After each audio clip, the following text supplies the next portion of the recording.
प्रयागराज से सीधे हम आपको दिखा रहे हैं, साधु संतों का ये रेला दिखा रहे हैं, श्रद्धालुओं का हुजूम दिखा रहे हैं। और अपने कैमरा पर्सन अनिल से बोलूंगी एक बार यहाँ की तस्वीर भी दिखा दे। मैं जहाँ मौजूद हूँ, ये न्यूज 18 का मंच है, मेला क्षेत्र के अंदर ही मौजूद है। और यहाँ से आप पूरे इस तंबुओं के शहर को देख सकते हैं, लोगों की भीड़ देख सकते हैं। यहाँ से आपको जो सड़क दिख रही है, इस सड़क पर देखिए कितनी बड़ी तादाद में जन सैलाब की शक्ल में ये लोग बस बढ़े जा रहे हैं और ये खत्म नहीं होगा।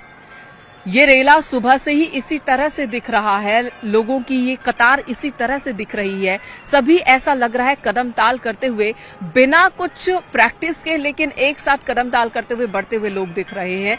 स्नान कर रहे हैं, लौट रहे हैं। और दूसरी तरफ आपको कुछ लोग दिख रहे हैं जो स्नान करने जा रहे हैं।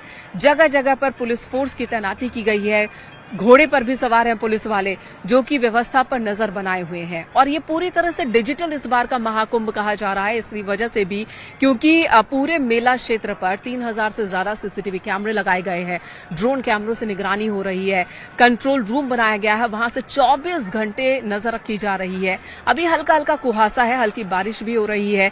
और इसी बीच श्रद्धालुओं की ये भीड़ भी हम आपको दिखा रहे हैं, जो दर्शन पूजन के लिए आ रहे हैं, जो कि स्नान ध्यान के लिए आ रहे हैं, दान कर रहे हैं। और मकर संक्रांति के मौके पर पहले अमृत स्नान की डुबकी लगाते ये तमाम श्रद्धालु दिख रहे हैं। रुके एक बार फिर राजीव का कर लेंगे, हमारे सहयोगी मौजूद हैं। राजीव, वहां पर भी लोग जो हैं, जब ब्रह्म मुहूर्त से लेकर सुबह 4 बजे तक 45 लाख लोगों ने स्नान कर लिया था, तो अभी तक तो ये आंकड़ा और भी बढ़ गया हो गया। आपसे कुछ देर पहले हमारी कुछ मेला प्राधिकरण से जुड़े अधिकारियों से बात हुई, तो उनका कहना है कि करीब 60 से 70 लाख के बीच श्रद्धालुओं ने आज स्नान किया है। आपसे कुछ ही देर बाद उसका ऑफिशियल आंकड़ा जारी किया जाएगा। मेनका आप भीड़ का अंदाजा इसी से लगा सकते हैं कि अब जब पहला जो अखाड़ा है वो अमृत स्नान के लिए संगम पर पहुंच गया है, तो उसके बाद 6 लेन बनाई गई। 6 लेन पर लगातार जो लोगों के आने का सिलसिला है वो लगातार जारी है, जिससे आप समझ सकते हैं कि प्रयागराज कुंभ में जो पहला अमृत स्नान है उस मौके पर कितने लोग पहुंचे। कुछ लोग यहाँ पहुंचे भी, उनसे भी बात करते हैं। कहाँ से आए हैं आप लोग? हरियाणा पलवल से जी। कैसी व्यवस्था है? व्यवस्था मोदी जी ने ऐसा कर रखा है, साफ सफाई और प्रशासन का इतना जबरदस्त काम हमने देखा नहीं किसी भी इतने विशाल प्रदर्शन के अंदर इतना व्यवस्था इतनी अच्छी, कमाल कर दिया मोदी जी ने। कैसा लग रहा है? बहुत बढ़िया लगा है। हाँ, कैसी व्यवस्था है? बहुत अच्छी लगी है। योगी जी ने जो सराहनीय का काम किया है। योगी जी ने सराहनीय काम किया, कैसा लग रहा है? बहुत अच्छा लग रहा है। बहुत योगी जी और मोदी जी के द्वारा ये महाकुंभ का जो शुभारंभ किया गया, बहुत ही अद्भुत लग रहा है कि प्रयागराज की पावन धरती पर महाकुंभ इस बार बहुत ही शानदार। कैसा लग रहा है? बहुत अच्छा लग रहा है। ऐसा लग रहा है कि जीवन का पहला उत्सव मना रहे हैं हम अपने जीवन। हर चीज की सुविधा, बस की सेवा, खाने की बस की सेवा, खाने की सेवा, रुकने की सेवा, A to Z से सुविधाएं उपलब्ध हैं। और भी लोग हमारे साथ मौजूद है। कैसी व्यवस्था है? बहुत अच्छा, बिल्कुल बहुत बढ़िया, बहुत अच्छा लग रहा है। मन खुश हो गया यहाँ पर आके। योगी बाबा जिंदाबाद, जय श्री राम, आप इनका समझ सकते हैं और देख सकते हैं कि जो सरकार ने इस बार कुंभ की व्यवस्था करवाई है, बहुत ही सुव्यवस्थित ढंग से और बहुत अच्छी प्रकार से है। पूरी जनता इनका आप देख सकते हैं कि जो भी भक्त श्रद्धालु महाकुंभ में पहुंच रहे हैं वो मुख्यमंत्री योगी आदित्यनाथ का धन्यवाद देते हुए नजर आ रहे हैं, क्योंकि जो ये भव्य दिव्य व्यवस्था की गई है, इसको लेकर खुद मुख्यमंत्री योगी आदित्यनाथ बीते 3 महीने से लगातार वो एक के बाद एक अधिकारियों से बैठक कर रहे थे। और यहाँ पर जो तैयारियां की जा रही थी वो खुद लगातार करीब 4 से 5 दौरे कर उन्होंने देखा। महाकुंभ शुरू होने से पहले भी वो 2 दिन के प्रयागराज दौरे पर पहुंचे और कहां पर क्या व्यवस्था की गई वो खुद उन्होंने अपनी आंखों से देखा। जिसके बाद अब आप देख सकते हैं कि कल जहां करीब पौने 2 और करोड़ कहते हैं कि जब शासन चुस्त रहेगा तो प्रशासन को दुरुस्त रहना ही पड़ता है। जी, शासन अगर चुस्त है तो प्रशासन को दुरुस्त रहना ही देखिए- पड़ता है और सीएम योगी आदित्यनाथ तो खुद कमान संभाले हुए थे और उसी का असर कहेंगे कि अब ये जो श्रद्धालु आ रहे हैं करोड़ों की संख्या में, इतनी बड़ी भीड़ जो एक छोटे से भूभाग पर इकट्ठा हुई है और वो तारीफ करते हुए अगर दिख रहे हैं लोग, तो इसके पीछे की एक वजह ये भी है कि मुख्यमंत्री ने खुद अपनी मुस्तैदी बरकरार रखी है। और देखिए यकीनन में इनका अगर 13 और 14 का क्राउड मिलाकर हम बताएं तो अब तक जो आंकड़े हैं वो करीब 2.5 करोड़ लोग जो हैं वो संगम तट पर डुबकी लगा चुके हैं। आप देख सकते हैं कि विभिन्न राज्यों से लोग यहाँ पहुंचे हैं। कहाँ से आए हैं? जी कैसी व्यवस्था है? बहुत अच्छी है, अच्छी व्यवस्था है, बहुत बढ़िया व्यवस्था है। पटना बिहार से आए हैं।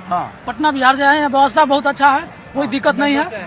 हाँ, कुछ भी ऐसा आया है हाँ, बंगाल कैसी से, व्यवस्था है? बहुत अच्छा है। नागा साधु को देखकर मेरा जीवन पसंद हो गया। नागा साधु को देखकर जीवन प्रसन्न हो गया। कैसी व्यवस्था है? ठीक है सर, अच्छा बहुत है, अच्छी है, बहुत अच्छी है। हम लोग बेगूसराय जिला के हैं। कहाँ से? बेगूसराय जिला। अच्छा, बेगूसराय बिहार के लोग हैं। कहाँ से आए हैं आप? राजस्थान कैसी व्यवस्था है? बहुत शानदार व्यवस्था लगा, हाँ, बहुत दिक्कत तो नहीं? कोई दिक्कत नहीं सर, बहुत बढ़िया है। आप देख रहे हैं चाहे राजस्थान हो, वेस्ट बंगाल हो, बिहार हो, उज्जैन से महाकाल की नगरी से आए, बढ़िया व्यवस्था, बहुत अच्छी सर। मध्य प्रदेश से हो और भी लोग हमारे साथ मौजूद है। मैडम किस तरह की अरेंजमेंट है, कैसी व्यवस्था है? नहीं, अच्छा है, मेरे को तो सब कुछ अच्छा लगा। हाँ हाँ, पानी बहुत ठंडा है, बाकी सब ठीक है।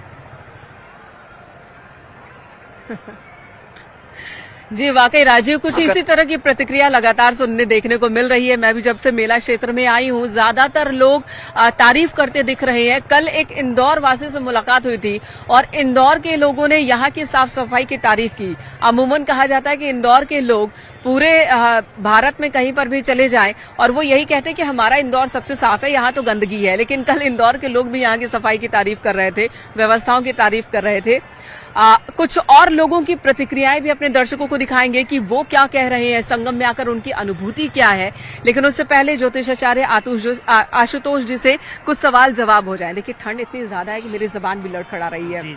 अब अगला सवाल ये है कि जो लोग घर बैठे हैं वो स्नान करें, तो आपने कहा कि मन में ध्यान करें गंगा माँ का और स्नान करें। गंगा के स्मरण करने से ही मुक्ति है, स्मरण मात्र से मुक्ति है। बस हमको ये विश्वास होना चाहिए कि हाँ, स्मरण से मुक्ति होती है। तभी हमारा सब कॉन्शियस माइंड, जो हमारे अंदर एक अवचेतन मन स्थित है, जब तक उसको संदेश नहीं जाता तब तक हमारा वाईफाई ईश्वर के कनेक्शन से कनेक्ट नहीं होगा। आजकल इसे एक नया वर्ड यूज किया जा रहा है, वर्ड तो पुराना है, इस्तेमाल में अब है, मैनिफेस्ट करना, मैनिफेस्टेशन। जो अवचेतन मन, हम आपको यही की एक वाक्य बताते हैं। एक बार ऐसा कथा कही जाती है कि शिव और पार्वती, कुंभ लगा हुआ था, अनादिकाल की बात है, तो शिव पार्वती आकाश मार्ग से देख रहे थे कि नीचे कुंभ स्नान चल रहा है। तो पार्वती जी ने कहा कि देखिए कितने असंख्य भक्त हैं यहाँ पर, संगम स्नान कर रहे हैं, गंगा स्नान कर रहे हैं। तो शिव जी ने नीचे देखा और शिव जी ने कहा कि भाई हमें तो यहाँ कोई भक्त नहीं दिख रहा। तो पार्वती जी ने कहा कैसी बात आप करते हैं, यहाँ तो असंख्य भक्त हैं। तो शिव जी ने कहा इसमें भक्त तो हमको नहीं दिख रहा कोई। तो उन्होंने कहा आप कैसी बात करते हैं। तो उन्होंने कहा आइए आपको हम इसका प्रमाण देते हैं, प्रूफ करते हैं। वही जो श्रद्धा विश्वास की बात मैं बता रहा हूँ, जो आपने प्रश्न किया। तो कहा जाता है कि शिव पार्वती यहाँ पर आ गए संगम तट पे तीर्थराज प्रयाग के, और यहाँ उन्होंने डेरा डाल दिया। शंकर जी ने कोढ़ी का रूप लिया, मतलब एक बीमार व्यक्ति का, और पार्वती जी ने एक सुंदर स्त्री का रूप बना लिया। और वो लोग एक गड्ढे में शंकर जी गिर गए और पार्वती जी बाहर खड़ी हो गई। जैसे यहाँ पर देखिए कितना भीड़ का रेला आ रहा है, लाखों करोड़ों लोग दिख रहे हैं।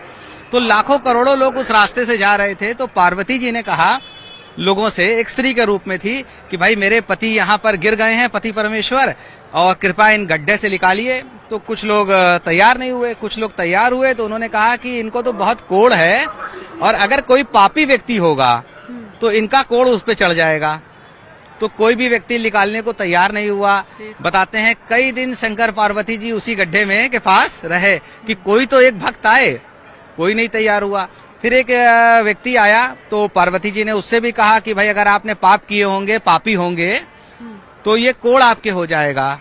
तो उस व्यक्ति को गंगा जी पे इतनी श्रद्धा थी, उसने पार्वती जी जो सुंदर स्त्री का रूप लिए थी उनसे उन्होंने कहा कि माँ मुझे तो कुछ हो ही नहीं सकता, मैं तो बहुत पापी था। लेकिन देखो अभी अभी मैं गंगा स्नान करके आ रहा हूँ, और जो गंगा स्नान करता है उसका क्या मुक्त हो जाता है? पाप मुक्त हो जाता है। देखो मेरे बालों से अभी भी गंगा जल टपक रहा है, तो मैं बहुत पापी था, मेरे पाप गंगा जी ने धो लिए हैं, और मुझे पूर्ण विश्वास है कि मैं पाप मुक्त हो गया हूँ, मुझे कोढ़ नहीं हो गया। तो उसने शंकर जी को पकड़ के गड्ढे से निकाल दिया। शंकर जी ने तथास्तु किया और पार्वती जी से कहा कि देखिए इतने असंख्य लोग स्नान कर रहे हैं और सब कहते हैं गंगा से मुक्ति होती है, लेकिन उनका अंतर्मन स्वीकार नहीं कर पाता। केवल ये एक ही करने से नहीं होगा बल्कि मनन करने से होगा। मनन, केवल ये एक व्यक्ति है जिसको इतना कॉन्फिडेंस है, इतना श्रद्धा है, इतना विश्वास है कि सारे पाप गंगा जी में धुल गए, अब मुझे कोढ़ नहीं हो सकता। तो उन्होंने झट से शिव जी को बाहर निकाल दिया, शिव जी ने तथास्तु किया। उसका मतलब क्या है?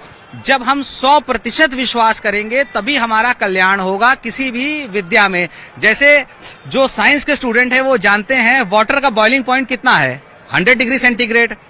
तो 99 डिग्री कोई काम का नहीं है। जैसे यहाँ पर लोग आके कहते हैं कि हम बहुत श्रद्धा करते हैं, हम श्रद्धावान हैं, तो उसका भी परसेंटेज होता है। 90% श्रद्धा कोई काम की नहीं है, 99% भी नहीं है। जैसे वाटर का boiling point is 100 degree centigrade, तो 100 डिग्री से नीचे वाटर कभी बॉईल नहीं करेगा, 100 से ऊपर करेगा। कैसे पता चले कि 100 डिग्री तक पहुंचा या नहीं पहुंचा? तो ये तो हम लोग क्योंकि हम लोग एस्ट्रोलॉजर हैं, हमें मानना पड़ेगा कि हाँ पहुंच रहा है। नहीं तो जब तक, जैसे कुछ लोगों को यहाँ गंगा पे आके सिद्धि प्राप्त होती है, कुछ लोग की गंगा मैया मनोकामनाएं पूर्ण करती हैं, वो लाखों किलोमीटर से दूर आते हैं और पैदल आते हैं। जैसे हम लोग को भी यहाँ कितना पैदल आना पड़ा। तो कुछ लोगों का इस क्षेत्र में आके कल्याण हो जाता है, भाग्य बदल जाता है। और कुछ लोग कहते हैं कि भाई हमने तो सब कुछ कर लिया लेकिन कुछ नहीं हुआ। तो आपको अपने मनन भी करना होगा, चित्त को भी जागृत करना होगा। बातचीत हम जागृत बातचीत जारी रखेंगे, लेकिन इससे पहले कुछ और श्रद्धालुओं को देखते हैं, सुनते हैं जो संगम के क्षेत्र में मौजूद हैं और अपने परिवार के साथ पहुंचे हैं। बहुत है, बहुत ज्यादा भीड़ है। हमें लग रहा है पिछले साल के जितने भी रिकॉर्ड हैं सारे रिकॉर्ड टूटेंगे। हर अगले दिन स्नान में पिछले सारे रिकॉर्ड टूटते जा रहे हैं। सरकार के द्वारा जो भी इंतजाम किए गए उससे हम बहुत प्रसन्न हैं। इस पर हम प्रशासन को बहुत बहुत धन्यवाद कहना चाहेंगे, क्योंकि इतनी भीड़ होने के बाद भी प्रशासन ने इतनी अच्छे से व्यवस्था रखी हुई है, जो किसी को कोई तरह की दिक्कत नहीं हो रही है। और साफ सफाई का भी बहुत ध्यान रखा गया, और इसमें पर्यटकों का भी बहुत बहुत धन्यवाद कि उन्होंने भी साफ सफाई को मेंटेन कर रखा। ইয়াত আহি বহুতে ভাল লাগিছে। এইটো যে সৌভাগ্য পাইছো ইয়াত আহিবলৈ, সেইটো কাৰণে বহুতে ভাল লাগিছে। আজিৰ দিনটো ইমান ভাল যে 144 ইয়াৰ্ছৰ পাছত ইয়াত যে এটা অপৰচুনিটি পাইছো আহিবলৈ, সেইটো কাৰণে মনত বহুত শান্তি এটা प्रभाव भाव आता है। जिला आगरा से कैसी व्यवस्था? बढ़िया है, बहुत सुंदर व्यवस्था योगी जी की है, और मोदी जी योगी देश के लिए सुरक्षित रहना चाहिए। This is just the most amazing experience. It's fantastic. We're loving every minute of it. It's our first time in India. I'm here with my daughter, and it's very emotional. I'm loving it. Thank you. I think it is very well organized, and it is very, very big, and it is so many friendly people. I really like it. I enjoy it. I wanted to feel the spiritual energy and to meet Indian people. And they are so friendly, it's amazing. I feel that it's very peaceful. I feel even with a lot of people, you know, every people is pulsing, you know, the Kumbh Mela. We can really feel the Kumbh Mela inside the bodies, you know. I just arrived yesterday, so I cannot say so much because still I didn't went for bathing. But for the moment, I'm really happy to be there, and I feel really good energy here. Yeah.